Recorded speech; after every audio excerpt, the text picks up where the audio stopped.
Le département de contrôle des maladies a annoncé mercredi que la Thaïlande pourrait avoir son premier cas d'une nouvelle souche plus transmissible de Mpox.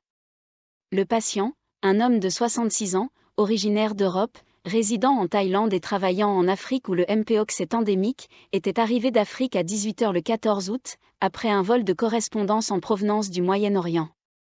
Le lendemain matin, jeudi dernier, il a eu de la fièvre et a remarqué plusieurs petites éruptions cutanées. Il s'est rapidement rendu à l'hôpital pour un examen.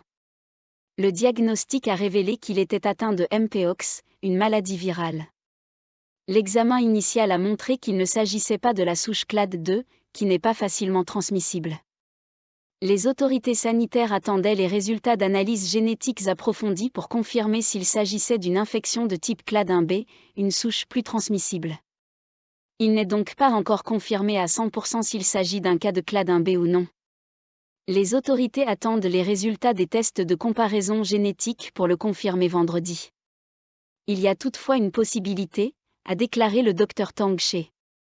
Bien que la confirmation soit encore en attente, le directeur général a indiqué que les autorités diffusaient l'information afin que la population puisse prendre des précautions. Cela était également bénéfique pour le contrôle global des maladies. Le Dr Tang She a précisé que le patient ne présentait pas de symptômes graves. Les médecins estiment qu'il n'a probablement pas largement propagé la maladie, car il s'est rendu à l'hôpital peu de temps après son arrivée dans le pays et y est resté depuis. Le département de contrôle des maladies a identifié 43 passagers qui étaient assis à moins de 2 rangées de lui dans l'avion le 14 août, thaïlandais et étrangers. Ils ont été conseillés de consulter un médecin immédiatement s'ils développent des symptômes dans les 21 jours suivant leur exposition. Le Dr Tang She a indiqué que les 43 personnes n'étaient pas mises en quarantaine et qu'il n'y avait pas lieu de s'inquiéter outre mesure. Le clade 1b n'est pas aussi facilement transmissible que la Covid-19. Il a expliqué que la transmission pouvait se faire par contact avec des gouttelettes de liquide provenant d'une personne infectée, mais seulement après que cette personne ait développé des symptômes. En général, les patients peuvent se rétablir du virus par eux-mêmes, sauf en cas de complications ou si leur système immunitaire est affaibli, a ajouté le Dr Tang She. Le premier cas de Mpox en Thaïlande a été signalé en 2022 et concernait la souche clade 2. Depuis, environ 800 cas de Mpox clade 2 ont été recensés, dont 140 cette année, a précisé le Dr Tang She. Le Conseil de diffusion des informations de Thaïlande et l'Association thaïlandaise des journalistes de diffusion ont demandé mercredi au président de la Chambre des représentants, Wan Muhammad Noor Matha, d'ouvrir une enquête éthique sur l'action du leader du parti Palam Pracharat, le général Prawit Wongsuwon, qui a giflé une journaliste vendredi dernier. Le président du NBCT, Supan Rakchua, a déclaré que le général Prawit apparaît dans une vidéo où il semble frustré, puis menace une journaliste.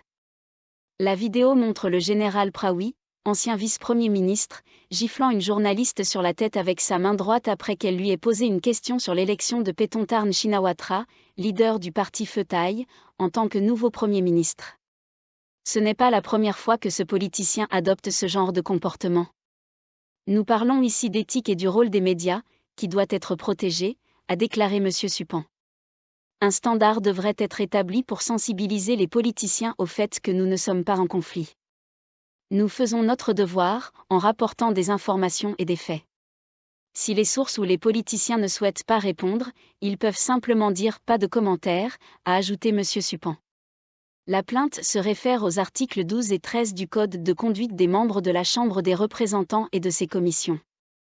L'article 12 stipule que les députés et les membres des commissions doivent respecter les droits et libertés des autres, et ne doivent pas agir ou parler de manière insultante envers autrui.